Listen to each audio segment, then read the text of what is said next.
शहर में रहने वाली पढ़ी लिखी मॉडर्न लड़की है।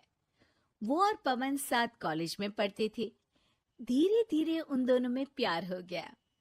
पर पवन गांव में रहने वाला एक साधारण सा लड़का है।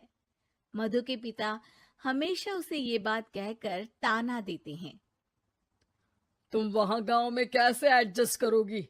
शादी करके तुम गांव तो चली जाओगी, पर अपनी सारी मॉडर्न सोच और चीजें यहाँ शहर में ही रख कर जाना। ये सुनकर मधु को बहुत गुस्सा आता है। तो क्या हुआ अगर वो लोग गांव के हैं? मैं वहां जाकर उस घर को बिल्कुल शहर की तरह बना दूंगी। शाम होते ही मधु पवन को वीडियो कॉल करती है। अच्छा हुआ तुमने वीडियो कॉल कर लिया। हाँ, मैं तुम्हें आज अपनी माँ से मिलाता हूँ। अरे बिट्टू, क्या कर रहा है? ये क्या है? दूर करना इस टुनटुने को। जाने कौन दिख रहा है इसमें तो। अरे माँ, आपकी बहू का वीडियो कॉल है। आप इसमें अपनी बहू से आमने सामने बात कर सकती हैं। नमस्ते माँ जी, कैसी हैं आप? अरे जका, ये बहू ने अपने कानों में क्या लगाया है? जका से झुमके हैं। झुमके नहीं माँ जी, इन्हें ईयरफोन्स कहते हैं। इससे सामने वाले की आवाज और अच्छे से आती है। मैं आपको भी ला कर दूंगी। अरे नहीं नहीं, हमें नहीं ना चाहिए। हमारा कान बिल्कुल ठीक है। हाँ। माँ जी की ये बातें सुनकर मधु को अपने पिता की बातें याद आ जाती है और वो उसी वक्त ये ठान लेती है कि वो अपने ससुराल को एकदम मॉडर्न ससुराल बनाकर रहेगी। कुछ दिन बीत जाते हैं। पवन और मधु की शादी हो चुकी है। आज मधु का अपने ससुराल में पहला दिन है। माँ जी, मैं आपके लिए एक तोहफा लाई हूँ। अरे इतना बड़ा तोहफा! अरे क्या लाई है रे इस बड़े से बक्से में? मधु बॉक्स खोलती है। ये क्या है? ये वैक्यूम क्लीनर है। मैंने आपको झाड़ू लगाते हुए देखा तो सोचा अब आपका काम आसान हो जाएगा। अरे वाह बहू वाह, तूने मुझे झाड़ू लगाते हुए देखा तो तू मेरा हाथ से झाड़ू लेकर खुद भी तो लगा सकती थी ना। पर नहीं, तूने तुझे मशीन लाकर मेरे हाथ में दे दी कि यह काम हमेशा मैं ही करूं। ये आजकल की शहरी छोरियां बिल्कुल नहीं बदलेगी। मधु को मन ही मन गुस्सा आता है, पर फिर भी अपना गुस्सा भूलकर मधु माँ जी को वैक्यूम क्लीनर इस्तेमाल करना सिखाती है। अगले दिन मधु सुबह उठती है तो ये आंगन में से कैसी आवाजें आ रही हैं? मधु दौड़ती दौड़ती आंगन में जाती है और देखते ही चौंक जाती है। अरे माँ जी, ये आप क्या कर रही हैं? और वो क्या है ना, सुबह मैं जब कुएं से पानी निकाल रही थी तो मेरे कान की बाली उसमें गिर गई थी। तो ये तेरा वैक्यूम ना सारी चीजें अपनी तरफ खींच लेता है ना, तो मेरी बाली भी तो निकाल ही देगा।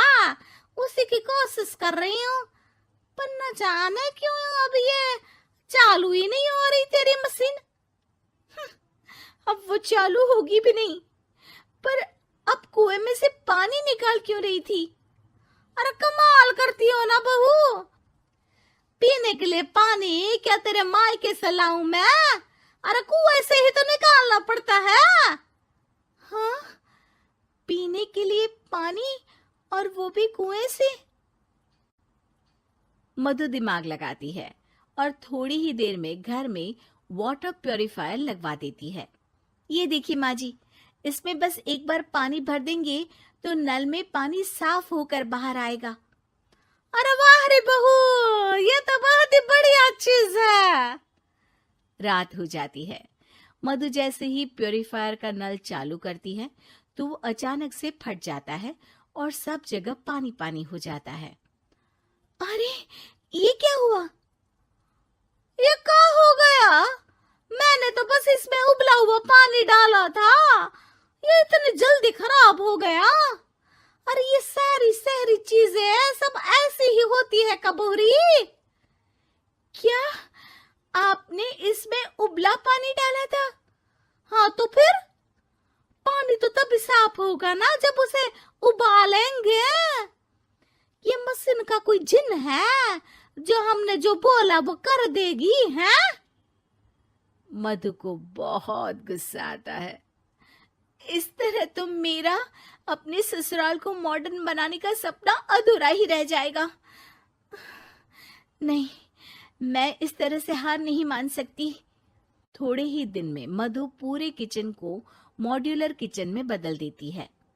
अरे वाह बहुआ, इतनी सारी अलमारियां! माँ जी मॉड्यूलर किचन देखकर बहुत उत्सुक हो जाती है। ये बक्सा का है। बहू ने शायद गलती से इसे यहाँ रसोई में रख दिया है, पर है तो ये बहुत ही बढ़िया।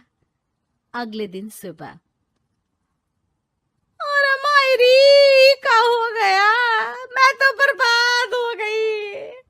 मेरी सारी पूंजी जलकर राख हो गई। हे राम, अब मैं क्या करूं? माँ जी की रोने की आवाज सुनकर मधु दौड़ी दौड़ी किचन में आती है और इतना धुआं देखकर घबरा जाती है। ये सब कैसे हुआ माँ जी? ये आग कैसे लगी? ये सब तेरा इस मॉड्यूलर किचन की वजह से हुआ है, और ऊपर से तूने तिजोरी जो रसोई में रख दी थी, मैंने जैसे ही अपने गहने और पैसे इसमें रखे और बाहर से इस ताले को घुमाया, ये तो 5 मिनट में ही आग बबूला होकर फट गया। अरे माँ जी, ये तिजोरी नहीं है, ये तो माइक्रोवेव है। इसमें गहने नहीं रखते, खाना गर्म करने के लिए होता है ये। और ये जो आपने घुमाया ना, ये ताला नहीं है, आपने इसके टेम्परेचर को फुल कर दिया, इसलिए ये फट गया। माँ जी और जोर जोर से रोने लगती है।